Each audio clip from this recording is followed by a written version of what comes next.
Inner cultivation or outer cultivation. Siafeng.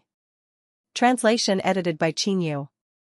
From Buddhist philosophy to Osho and countless modern masters, a shared principle and encouragement has emerged: inner cultivation. The essence of inner cultivation is that Buddha nature is inherently complete. By turning inward, one can return to simplicity, attain enlightenment, and reach divinity.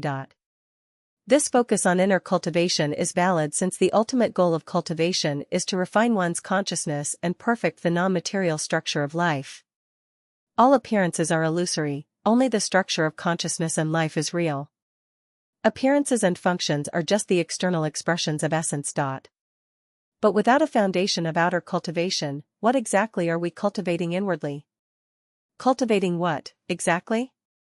You might end up cultivating a mouse or a snake within yourself, turning yourself into a kind of monster.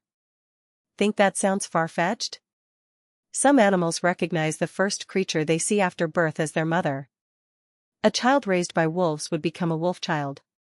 People in isolated places often think that what they see and hear is the whole universe. Without outer cultivation, all one might cultivate is arrogance and a narrow perspective. In the structural characteristics of civilized society, 6, Lifechanyuan Buddha states: Who am I? Where did I come from? Where am I going? Suppose you wake up and have lost all your memories, then who are you?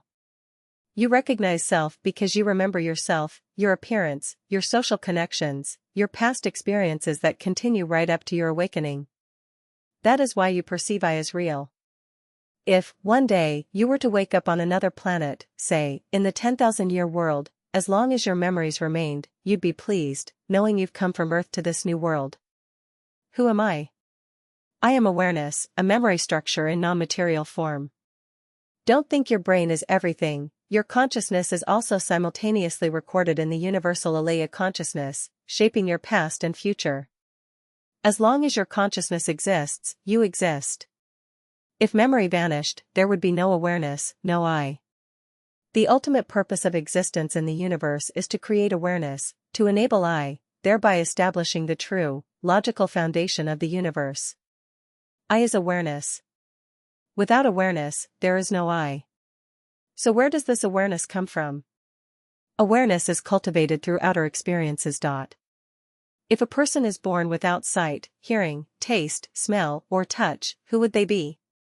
Ideally, inner cultivation should start at birth, but at birth, do you even know who you are? If you're raised by wolves, you'd be a wolf. If someone else adopts you at birth, would you recognize your biological parents? Without joining Lifechanyuan, would you know you're a Chanyuan celestial? Without understanding the universe, without knowing the vast world, without memories or personal experiences, could you know who you are? You'd be like a zombie or a person in a vegetative state. Thus, inner cultivation must be built on the foundation of outer cultivation. Inner cultivation is like cooking. First, you need ingredients, vegetables, flour, oil, salt, seasonings, pots, and pans. Without these, what meal could you prepare? Just thin air. Without the accumulation of knowledge from elementary, secondary, and higher education or from life and work experiences, dreaming of becoming a scholar is just fantasy. Inner cultivation is the pursuit of the well-learned. Beginners, who cannot even distinguish north from south or tell wheat from weeds, yet shout inner cultivation, are cultivating illusions. I'd say they're only hardening themselves into stone.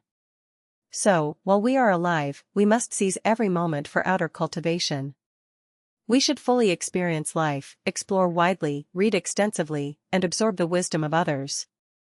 Building on this rich foundation, we can continually reflect, verify, deepen our understanding, transform our thinking, refine our consciousness, and perfect the non-material structure of life. Inner cultivation must be grounded in outer cultivation, with both nurtured together. Otherwise, one becomes nothing more than a library exhibit or a storage bin of unused knowledge.